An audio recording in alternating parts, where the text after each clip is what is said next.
Hello and welcome to EV Focus Now. Thank you for watching. First, if you haven't done so, please consider subscribing and hitting the notification button so you don't miss out on any of my next new videos coming out. So today we're going to talk about the top 3 changes to improve the Ford F-150 Lightning. Yes, Ford has come out with their first electric truck. And obviously the F-150 is the most popular and top-selling vehicle in the U.S. So this is a big, big deal. So first, let's go into top 3 changes. Number 3, charging speeds. Uh, Ford claims it will charge up to 150 kilowatts. So it basically, from the numbers I'm reading, it will charge from 15% to 80% in about 44 minutes. Now, considering the fact that it is more likely a 100 kilowatt battery, Ford hasn't stated exactly what the battery size is, but considering what the Ford Mustang has, I'm assuming that this has to be a 100 kilowatt battery. You expect now with new 800 volt systems coming out that this truck would charge at least 175 to 200 kilowatts on a DC fast charger. But that is not the case. 150 kilowatts, which Ford maybe thinking, like again, as I always say, that the battery technology of all these OEMs is not where Tesla is, so they are not as efficient. So they're being more conservative and having a bigger buffer and taking and controlling charging speeds. My problem is that this truck is probably going to be used and should be used for camping and going on trips and towing. So you expect a faster charging time. So if you're stopping by a DC quick charger, you want to get out of there in 20 minutes, at max, top speed, not 44 minutes. So that's why I'm a little disappointed. The charging speed is a little bit faster, especially depending on the size of the battery itself. But that's not the biggest deal in the world, but it is one of the things I think they could improve. Number 2. Well, there is no number 2. Or is there a number 1? As Ford, in my opinion, has done a great job designing this truck. If you don't think Ford was all in on electrification, then think again. It took their top 3 selling and most popular vehicles and made them electric.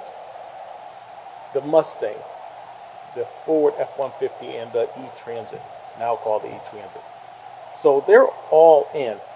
The only thing I can say that maybe we need to find out more about the charging curve, which means basically how long it takes for the truck to charge and maintain a charging speed to at least 80%. So it'll be interesting to see, the max charging speed, 150 kilowatts, how long it maintains that. Is that for 5 minutes, 10 minutes, or will it drop down to 100 kilowatts and ride that all the way to 75, 80%, which will be acceptable. It's a pretty good charging curve if it does that. But we've seen with the Ford Mustang Mach-E how it will drop off a curve at 80%, drop down to 12% charging speeds, versus it will maintain probably around 150 kilowatts for a little bit, and then it goes about 92, 93 kilowatts for about all the way up to about 80%, 75% from videos I've seen from different people performing those tests. So it'll be very interesting. But this truck, again, I do not have a 1 and a 2 top 3 changes. Just that 1 because this thing is fantastic. The large front trunk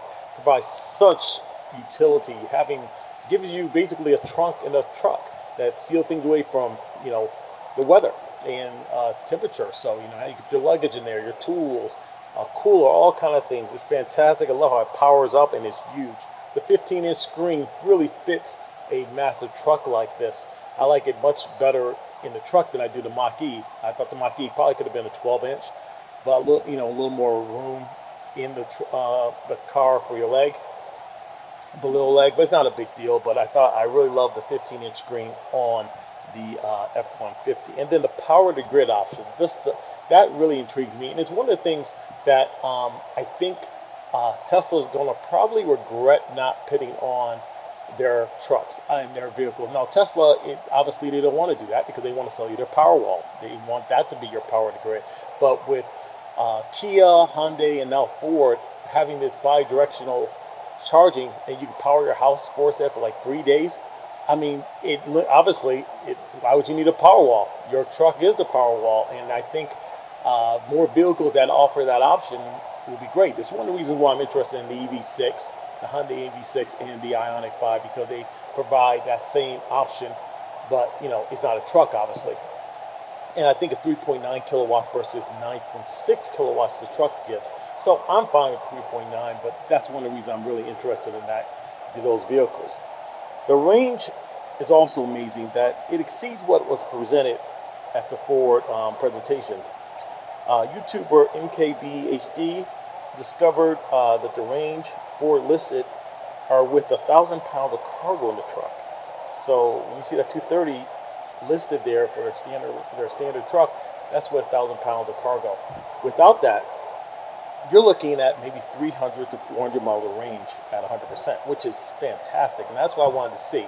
I wanted to at least get up to 280 to 300 miles of range, because then you can literally really make it to where you need to go, maybe with 1 or 2 charging stops at best if you're traveling with 400 miles in a day or 500 miles. So that's fantastic. I will say I'm not a truck guy, a traditional truck guy anyway. I'm still keeping my Cybertruck reservation, which to me is not a traditional truck, which is why I'm so interested.